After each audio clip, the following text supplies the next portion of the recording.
In Monique's first joint venture with Lee Daniels since them reconciling, while she takes quite a beating and gets a lot of bruises and bashings early on,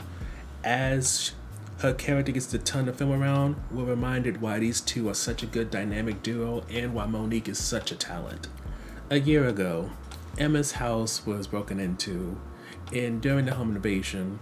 her husband was killed, her daughter was killed, and even her 5-year-old son was killed.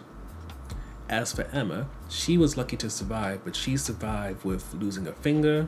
being beaten to the point of her speech being altered, and also having trouble walking after she was almost killed in the invasion. But thankfully, between insurance payments and also writing a book about the ordeal, she has been able to keep her house and also make it more secure than ever so that in case someone even tries to do something to her, between all the security features and the gun that she bought, she should be safe. But on the flip side, when her sister Ashley decides to bring in a young woman named Sky, who may or may not have psychic abilities but usually is trying to con people, Sky ends up tripping over a few things that happened the night of the invasion that makes Emma very uncomfortable to the point where she feels a need to confront Sky about the situation in ways that are very violent and also push the idea that maybe there's more to that night than Emma has let on. So the first highlight for us is that you get invested in Sky's survival. We're introduced to Sky's mom, we're introduced to the situation that she's in terms of her mother being unable to pay the bills unless she does some sex work, even though her mother's highly intelligent. And on top of that, it's becoming clear that Sky may possibly have to stop going to school because the bills aren't getting paid. So even though it's kind of a quick and easy sob story, you do get invested in Sky. And yes, I'll admit, there are certain parts that Sky will get on your last nerve, but nonetheless, there's something about the performance that makes her so she's more than this sweet girl with a sad background. There's something more to her that makes you want to see her survive until the end, or even survive all that's coming to her. The second highlight for us is how Monique plays Emma, and that's because while I wouldn't say this is the kind of performance which makes you think that this is why Monique got an Oscar for Precious, at the same time, it does allow you to see part of her range.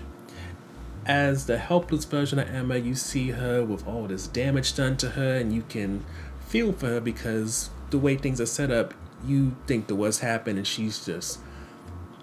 when it comes to Sky and the whole psychic vision thing, she's reacting badly to it because it's triggering her, because mental health, mental illness, she probably hasn't really gone through everything that went down. Instead, she just kind of pushed it down so that she can get through life. But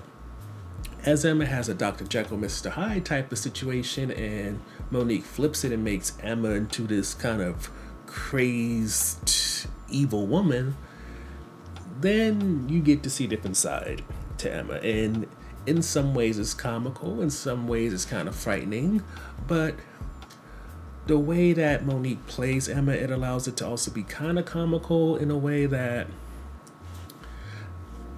it almost makes me think of Octavia Spencer and Ma in a way when it comes to how she flips up on the kids, but not exactly, because the way that Emma handles these kids is a little bit more brutal. And also once she starts laying out her motivations and her background, it's not something that may push you to feel as much sympathy for Emma, but you get it. It's enough for you to understand that this is why you're doing this, and with that information, you're allowed to just enjoy the ride without having to question this, that, and the third. But with that said, our defense topic is that this is definitely a B-movie horror in the case of, yes, you're going to be entertained by it, but it's not going to be something you're going to watch repeatedly. It's not going to be something that you'll probably reference. Like, for us, we'll probably reference horror movies from last year like Smile and Barbarian, The Black Phone, and a few others for quite some time. But when it comes to this movie, I can't imagine referencing it in terms of comparisons, good or bad. It's something that definitely makes having a BET Plus subscription worth it this week, maybe even this month since it's not that expensive, but